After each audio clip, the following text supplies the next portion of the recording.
Now, in Cross River State, hundreds of illegal migrants, mainly from Nigeria, Mali, Togo, Senegal, Niger Republic, Guinea, Conakry, and other African countries, have been repatriated from Gabon to Nigeria for not having valid travel documents. Receiving the deportees at the Inland Waterway Jetty in Calabar, the state capital, the state controller of the Nigerian Immigration Service, Funke Adeoye, says that the foreign migrants amongst them will be transported to the nearest land crossing leading to their own countries of origin. After documenting and profiling them, the state immigration boss told journalists that this is the second time the command is receiving another batch of deportees from Gabon. This is Emiliana Canero Jetty. At the first glance, it might seem like a regular boat, but it contains about 500 illegal migrants from Nigeria, Mali, Senegal, and other African countries deported from Gabon. Immigration officials in Calabar are here at the Inland Waterways Jetty to receive the deportees.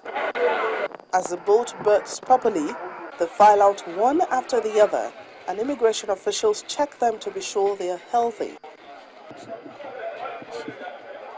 While some of the migrants admit to have done wrong, one who claims to have valid documents is unhappy about the way he was treated in Gabon. The government in Gabon don't have law, because I can't say somebody, a man, a woman being that have small problem to be in the court and to expect yourself in the prison, but when you come out, they know that you have your paper. They're supposed to leave you. Those who have aimed to travel to Gabon, that they shouldn't. They shouldn't travel to Gabon. Why did you say that?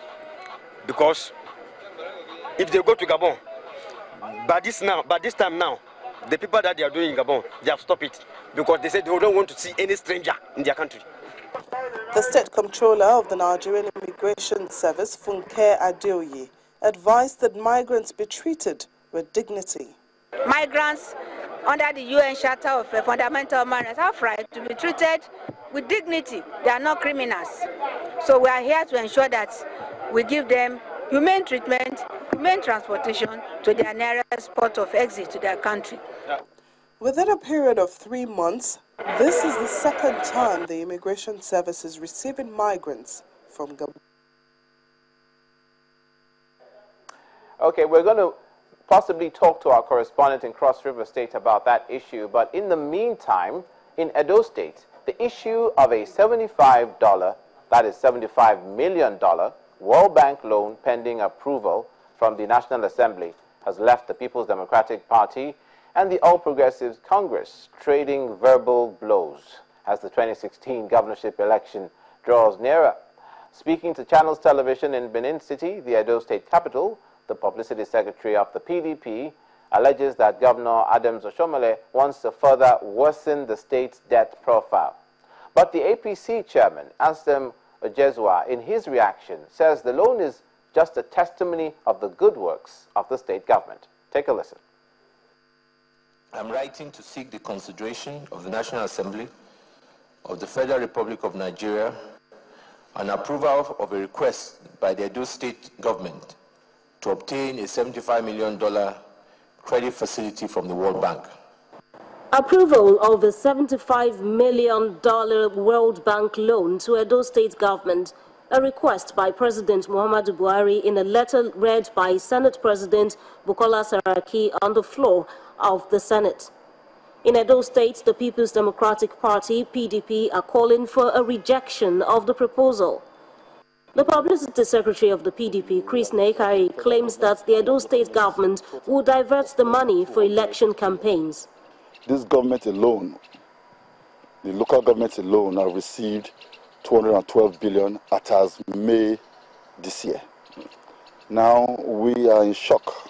It's unbelievable that this government wants to collect more money and bequeath a debt legacy. And we reject it, and we beg the Senate, we beg the President of Nigeria to also reject it. We tell the World Bank, let Adams Oshiomhole and his government show to them the indices under which they said the first tranche was a success. That notion is countered by the All Progressives Congress APC. State Chairman of APC, Anselm Ojezwa, confirms that the loan approval has reached this stage simply as a result of the lofty achievements of the administration in Edo State. Ordinarily, because they don't give out gifts, that's why they call this a loan. This is a loan that attracts 1% interest. It has a moratorium period of 10 years. And you have 40 years to pay. How does this compare with the loans PDP takes? And let me tell you, the only other government I know that has enjoyed this facility is Lagos State. Even the federal government has not been known to qualify for this particular type of loan. As the two parties continue to exchange words on the issue of the $75 million World Bank loan, the National Assembly is the organ to decide what goes now by granting approval or otherwise. And while those two parties wonder, while the opposing party is up in a dither about how that money will be spent, we'll put a pause on this edition of News Across Nigeria. Thank you so much for watching. This is where we bring you news across the states of the Federation. I'm Olumide Macaulay. We'll leave you now with some quick facts about Bayelsa State. Till we see you again, stay with Channels Television.